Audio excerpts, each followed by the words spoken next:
Bismillahirrahmanirrahim.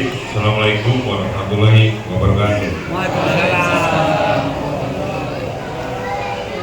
Pertama sekali, mari kita panjatkan puji syukur atas kehadiran Tuhan Ta'ala dalam berkat dan karunia berbahagia yang diberikan pada kita hingga kita bisa hadir di rumah Allah ini di Desa Kaum. Selanjutnya, salam kita panjatkan kepada yang besar kita Nabi Muhammad Rasulullah SAW. Allahumma sholli ala sayyidina Muhammad wa ala sayyidina Muhammad. Semoga kita mendapat tempat beliau di dalam masa tua. Amin. Yang saya hormati Pak Nyaman dan juga ini cepat. Sudah Gladi, bagus. Apa lagi? Apa? Dan ada juga hadir, ada pakai ban, ada orang, ada masker, Ambil video ada apa? delay pernah ada.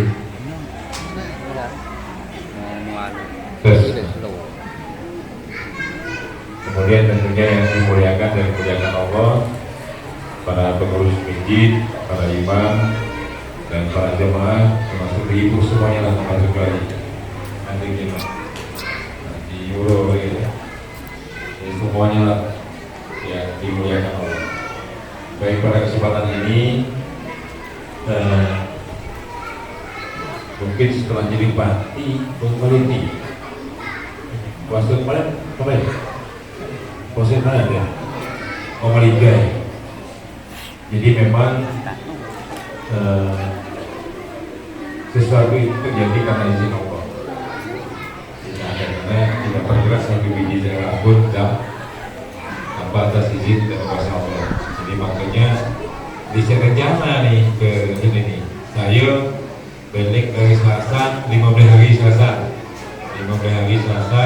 karena musibah longsor di Selasa 15 hari, balik ini Senin, Selasa, Rabu kena demam dia main dia pokok dia malam hari sampai mulai masuk maghrib sampai ke Isya ada bagian cobakan kering minum obat lah, suntik ya kau, panggil perawat, panggil dokter. Nah, kenyuncung dalam pi segi tetas diri ke kembang. Nah, jadi agak nyaman. Ada yang main dia lah. Saya ingin menjaga kok sekali ini 2 hari. Nyaman, kering. Melatih, buka mamak, kemudian jari rumah azam, jari tetas sangat nyaman. Kemudian malam ini pun jadi buka ombaknya deh. Biar anak bini saya gimana, karena bisa rencana ini kan. Karena jadwal safari itu sebetulnya malam besok, Jumat malam ya, Jumat malam di Pulau Tiga, kemudian Cilanau, Lari, Batubi, Pulau Tengah dan semuanya. Baik. Pada kesempatan ini saya ingin menyampaikan dikit aja lah waktunya karena kan sudah capek niat zam dari ini teh ya malamnya cepat-cepat minyak cepat-cepat aweh cepat-cepat elik selat kaumah. Jadi saya menyampaikan ada beberapa hal. Yang pertama itu betul kata itu Jawa Subadi Yud Green penampilnya baru. Jadi kalau yang putih saya jadi bupati tuan yang mijit nih gimana lagi menjajal BU di kantor KPU. Betul dia video dia ada sekarang BU cabut umum kena langsung dulu. Nah, sehingga kita jadi bupati dan insya Allah mungkin 2024 izin Allah diberi kesehatan nyala lagi, insya Allah, amin. Nah, kemudian pada kesempatan ini tentunya yang pertama terima kasih lah kepada Desa Singaulu yang sudah bantu saya kemarin minggu depan dan menang betul kemarin di Singaulu nih, ya di Sleman, kemudian di Igie, hijau, pokoknya kesimpulannya menang enggak Desa Singaulu. Kemudian dalam kesempatan ini tentunya pertama yang perlu kita jaga itu hubungan dengan Allah, hablum min Allah, kemudian hablum minan nas. Jadi yang perlu kita jaga itu hubungan kita dengan Allah. Jadi jaga hubungan dengan Allah itu caranya kan beribadah kepada Allah, sholat lima waktu, kemudian ya termasuk puasa, termasuk zakat, termasuk juga amal ibadah sunat yang lain-lainnya dan semuanya lah. Nah, itu perlu kita jaga hubungan dengan Allah. Caranya selanjutnya seperti apa? Ya kita makmurkan masjid. Makanya saya di Rana itu dulu yang masjid di Masjid Agung dulu sepi, tapi sekarang alhamdulillah sudah lumayan tetap. Semalam satu sab ada ya, sab. Kalau malam terawih ini dua sab nih, berarti dua lebih hukam, karena satu hukam, 120 hukam. Jadi memblending gitu, nama masjid. Jadi dua sab, nampak dua sab, tapi jumlahnya 240 hukam. Nah, jadi memang kita harus memperbanyak untuk beribadah kepada Allah dan bagusnya dari Allah, apalagi di bulan puasa. Jadi kita makmurkan masjid ini, masjid halaman dan luar biasa nih. Sejuk, kemudian AC-nya bagus, dan tinggal jemaah-jemaah aja kita ramaikan, dan alhamdulillah tidak ramai, dipertahankan. Mudah-mudahan dengan kita melakukan memakmurkan rumah Allah ini tidak hanya sekedar bangunannya saja, tapi jemaahnya, masjidnya juga kita ramaikan, maka kita terhindar dari wabah musibah dan bencana yang alami. Itu yang kita harapkan. Nah, kenapa? Karena memang di saat kemarin saya sampaikan juga sama. Jadi masjid bagus, tapi yang lebih bagus itu kita makmurkan masjidnya. Jadi ini kan sudah akhir zaman, begitu dari zaman ini kan banyak nih akhir zaman, tanda-tanda akhir zaman itu kan banyak tuh di Mekah, bukan di Singaulu, bukan di Kabupaten Natuna, bukan di Sasan, tapi di Mekah. Di Mekah, tanah Arab, itu kan ada banyak tanda-tanda kiamat.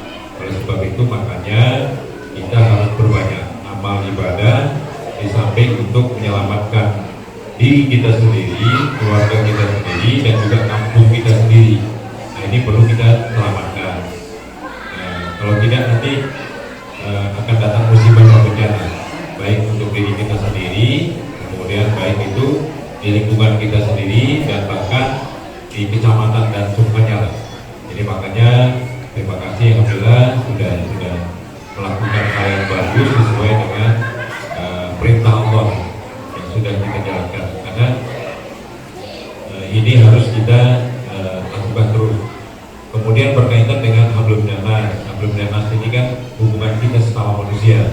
Jadi perlu kita perbaiki antara ayah dengan anak, antara anak dengan emak, antara teman dengan teman, antara orang tua dengan anak. Orang tua ini kan bisa paman, bisa siapapun. Nah, itu harus wajib hukumnya saling menghargai dan saling menghormati. Jadi tak boleh kita ini Pak Kades baru Supriyanto baru. Nah, jadi jangan mentang-mentang jadi kades kemudian orang tua diabaikan. Nggak boleh begitu, baik itu di pergaulan hari-hari maupun di kantor. Kemudian dengan teman-teman begitu, antara orang tua dengan orang tua juga begitu. Makanya perbaiki hubungan hablum minan Allah dan hablum minan nas.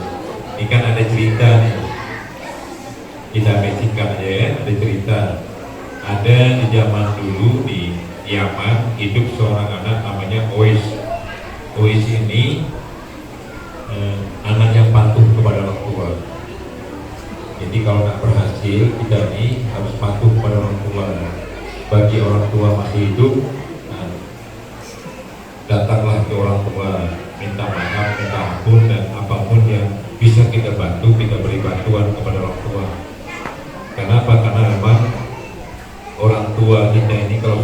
meninggal, dia tidak minta apa-apa.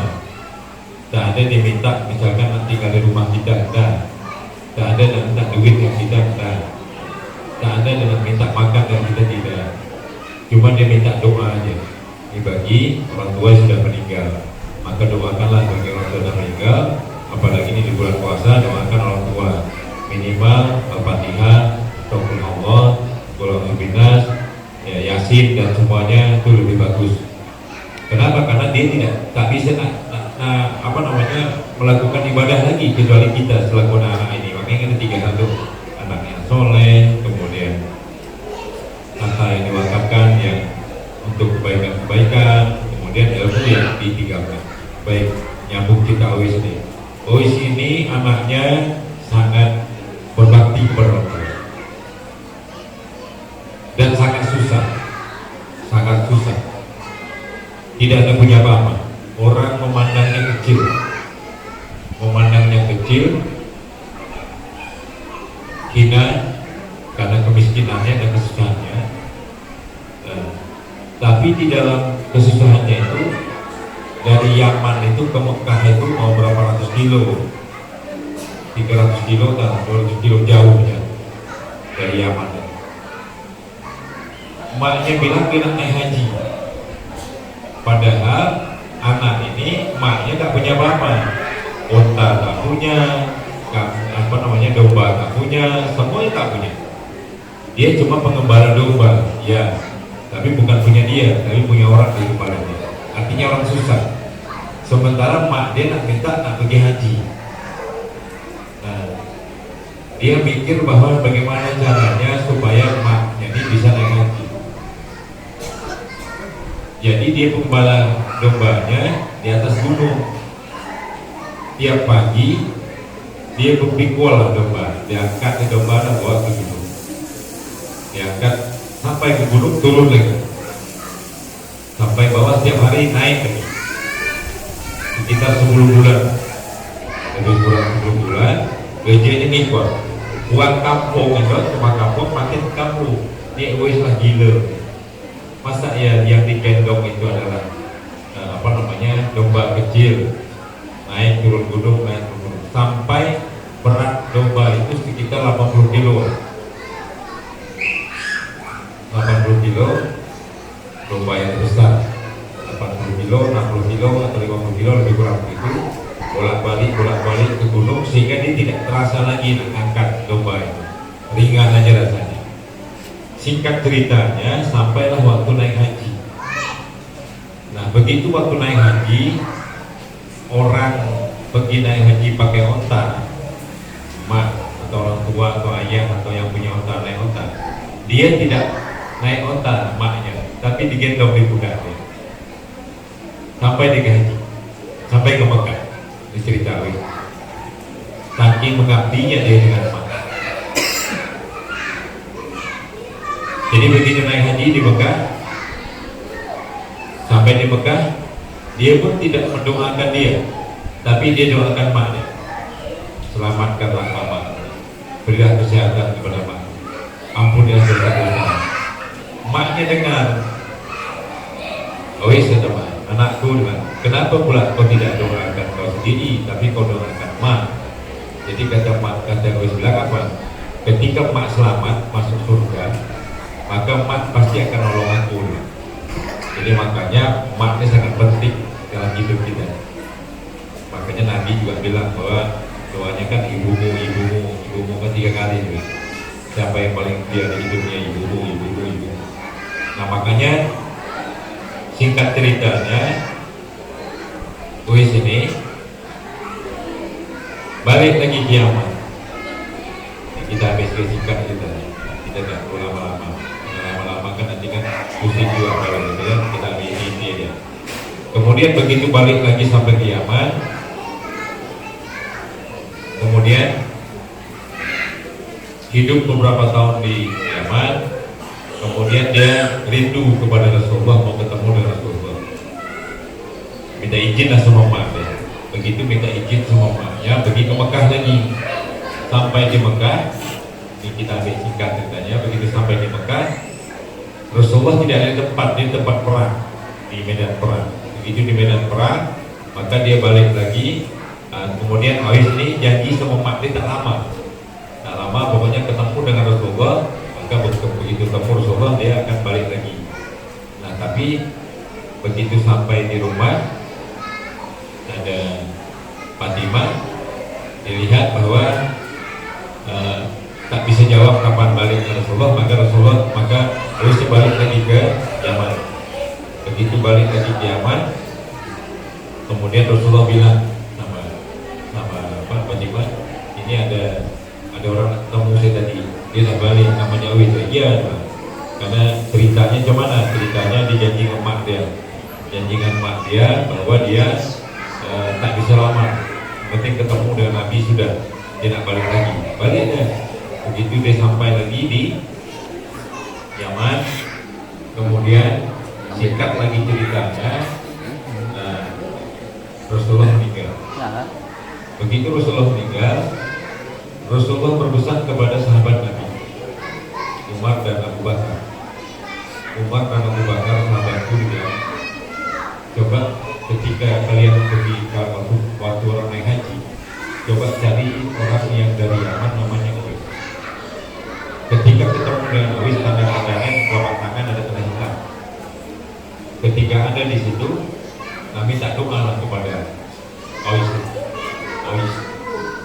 Nah, jadi sahabat Nabi ini pun heran juga, kenapa lah harus minta doa kepada Awis, padahal dia sahabat Nabi. Tapi Nabi memerintahkan untuk ketemu dengan Awis. Nah, singkat ceritanya, pada saat bulan haji, makanya Abu Bakar dan Umar pergi cari. Yang pertama tak ada, kalau kita cerita satu-satu ini singkat, tak ada. Kemudian haji yang berikutnya baru ada. Jadi kata orang, ditanya sama orang dari Yaman, mana yang nama Awis, ada tak terjadi? Ada, dia bilang, tapi dia mulai jadi tukang pegangnya unta Nabi. Begitu pegang unta, dia begitu dilihat yang disampaikan oleh Rasulullah, tanda-tandanya ada telapak di tangannya di hitam, di betul. Kemudian ditanya siapa namanya, dia bilang dia bukan nama Awis, tapi dia namanya hamba Allah. Dia bilang saya hamba Allah. Terus kata si Abu Bakar dan Utsman bilang itu nama semua orang hamba Allah. Nah, tapi nama sesungguhnya siapa? Awis. Nah begitu dia bilang dia minta didoakan. Kenapa pula kita doakan? Saya ini apalah. Nah, kemudian ketika ditanya apa kerjanya Awis ini selama ini, ternyata Awis ini tiap hari kerjanya emaknya dimuliakan dia. Orang tua, karena orang tua laki-laki tak ada, didoakan di orang tua dia. Nah, makanya sampaikan Nabi pun minta doa dan minta agar sahabatnya didoakan oleh Awis. Nah, makanya dia bilang oleh Umar dan Abu Bakar, dia sampaikan apa yang kau minta, dia bilang aku akan kasihkan. Mau duit, mau harta, mau rumah, karena dia tahu nih orang tak ada bapaknya. Jadi kata Awis bilang apa? Saya tidak mau bapak. Lebih baik orang tidak tahu siapa saya daripada orang tahu siapa saya malah jadi faktor dia dan bisa jadi dia tersembunyi, jadi disanjung-sanjung orang apa semuanya. Jadi cukup saya dengan cara saya aja. Nah, makanya balik lagi Rasulullah, balik lagi Umar cerita, kemudian segala macam, baru diketahui bahwa apa amalannya Awis ini. Amalannya cuma satu ini, dia doakan orang tua dia beri apa yang diminta oleh orang tuanya sesuai dengan kemampuannya. Yang meninggal ayahnya didoakannya tiap hari segala macam. Nah ini yang dilakukan dia. Pertanyaannya adalah kita sudah tak begitu. Jadi kalau kita tak berhasil dunia ini, itu salah satu jalan yang harus kita lakukan. Doakan orang tua. Pangkat jabatan yang kita miliki hari ini, nyawa yang kita miliki hari ini, kita sehat hari ini, hidup kita hari ini, itu kalau tidak karena orang tua, nah ada. Yang jelas orang tua melahirkan kita. Yang jelas itu orang tua perempuan. Nah makanya harus kita muliakan orang tua. Apa yang kita bisa berikan, berikan. Apa yang kita bisa beri apa-apa, doa. Doa lebih baik daripada memberi sesuatu tapi tidak ikhlas. Itu lebih baik. Karena doa kan tidak perlu memberi duit, tak perlu beli makanan, cuma doa aja. Nah doa seikhlas mungkin ditujukan kepada orang tua kita, baik yang sudah meninggal maupun yang masih hidup. Nah itu harus dilakukan. Masalahnya sebetulnya gampang, tapi ini yang selalu kita tinggalkan. Kita selalu mengejar-ngejar masalah dunia, siang malam kerja, cari duit, cari harta, cari apa semuanya, tapi tanpa ridho daripada orang tua, maka ini harta yang kita miliki tidak berkah. Tidak berkah. Nah, oleh sebab itu makanya yang kita miliki ini dari Allah ya, tapi harus mendapat oleh orang tua. Nah, ini yang paling penting, makanya perbaiki hubungan kita kepada orang tua laki-laki maupun kepada orang tua kita perempuan, kemudian perbaiki hubungan antara sesama kita, apalagi ini bulan suci Ramadan. Nah, 15 menit tambah sedikit. Nah, kemudian perlu diketahui bahwa memang puasa ini adalah perintah Allah kepada kita. Itu di dalam rukun apa itu? Rukun apa itu? Rukun Islam. Nah itu kan ada diperintahkan. Jadi makanya puasa ini itu dikarenakan apa? Karena puasa ini ada makhluk di tubuh kita ini, semuanya makhluk. Akal makhluk, nafsu makhluk, jin makhluk, setan makhluk, bukit makhluk, manusia makhluk. Selagi ada dunia ini makhluk. Kemudian diciptakanlah namanya nafsu. Nafsu ini waktu dicipta dulu, diciptakan ini ada akal, kemudian ada nafsu, dipanggil akal, ditanya akal, kau siapa? Aku hamba Allah yang hina, yang tidak punya kemampuan apa-apa tanpa atas kuasa Allah. Ya. Kemudian ditanya lagi sama nafsu, kamu nafsu, aku adalah aku, kau adalah kau. Itu nafsu, sombong. Makanya Rasulullah bilang setelah pulang dari Badar itu ada perang lebih besar, perang melawan nafsu. Ditanya di sini tuh. Jadinya aku adalah aku, kau adalah kau. Oh, tidak bisa nih kata Allah bilang. Malaikat masukkan dia di dalam neraka selama 1000 tahun. Ada yang bilang 2000 tahun. Itu tergantung hadis yang kita pakai. 1000 tahun di neraka. Begitu akan ditanya lagi, siapa kau nafsu? Aku adalah aku, kau adalah kau. Itu nafsu. Terakhir kata Rasulullah bilang, kata Allah bilang, masuk lagi dalam neraka, tapi puasakan. Nah ini puasa. Dipuasakan. Begitu di dalam neraka, dipuasakan, karena di dalam neraka itu ada makanan juga. Ada nanahnya, ada darahnya, ada pohon zakun, ada pohon segala pohon. Kemudian bilang dipuasakan. Begitu dibilang diperintahkan dipuasa kepada malaikat, dimasukkan ke dalam. Kemudian 1000 tahun berikutnya dia lagi ditanya lagi, siapa kau? Kata Allah bilang, aku adalah hambamu. Berarti yang bisa membentuk kita ini dari nafsu ada puasa. Tapi mudah-mudahan puasa kita bisa kita lakukan dengan baik. Tidak hanya sekedar puasa menahan lapar, tapi puasa mata, puasa telinga, puasa mulut, puasa kaki ke tempat-tempat yang tidak bagus dan mendengar yang tidak bagus dan melihat tidak bagus.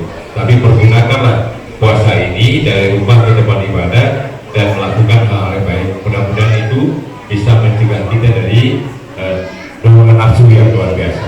Saya pikir itu mungkin yang dapat sampaikan pada kesempatan ini. Mudah-mudahan ini ada hikmahnya buat kita semuanya.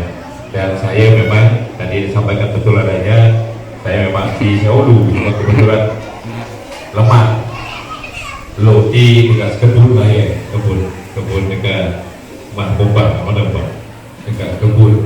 Cuma karena pilih-pilih, saya kabur ini mah bahasa dia boleh. Dengan tanah sendiri, tanah ini, tanah mak kan nih, tanah Gadombal ya. Dengan diamkan ke pelabuhan, benyok riwayat, bukit di kampung. Itu makanya begitu disampaikan oleh tadi pengurus masjid, sampaikan ya udah nggak apa-apa. Padahal masih belum enak, malam tadi begu tetas. Rupanya habis tetas diri, dek boleh makan pisang, kata. Dek boleh makan duduk ini jaringan. Maka cuma bukanya kalau udah siap senyendal deh. Begini gula ada. Ini apa? Tapi kalau jadi adik yang kamu kalau dia tahu dia harus puasa apa kalau lupa dia sama Allah. Yang mudah-mudahan dia perlu tetap. Berbeda di aman sekitar seminggu gak kerasa. Karena saat saya sekitar udah hari ini ada Yuda, ada kemarin teman-teman dari Sampol, ada juga tahu kita tiap malam rapat terus cari jenazah yang meninggal, masih sisa sekitar 4 orang. Nah ini salah satunya saya berusaha langsung mas ini kejadian nih, jangan masih ya, mudah-mudahan jangan masih ya. Dan tempat kejadian itu tempat ada maksiat ya, ada karaoke, ada apa-apa lah kira begitu. Jadi mudah-mudahan kita jangan sampai melakukan perbuatan maksiat secara tempat-tempat seperti itu maupun pribadi masing-masing, karena ini akan menjadi malapetaka buat kita. Karena itu janji Allah, ketika di kampung itu ada maksiat, ada zina semuanya, maka satu kampung akan hilang.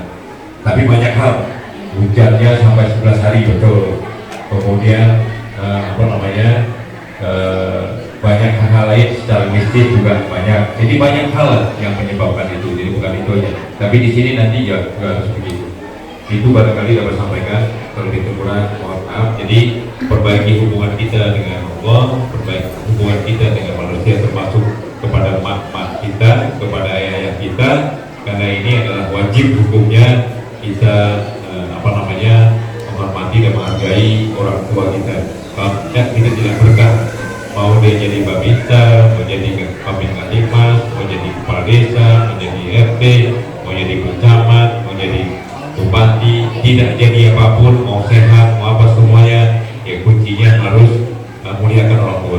Jangan itu dianggap remeh, karena itu pesan Rasulullah, dan Allah juga menyampaikan dalam beberapa firman-Nya menyampaikan begitu. Jadi kita harus mengikuti. Sedikit kita sampaikan terlebih dahulu, mohon maaf. Alhamdulillah. Assalamualaikum warahmatullahi wabarakatuh. Waalaikumsalam.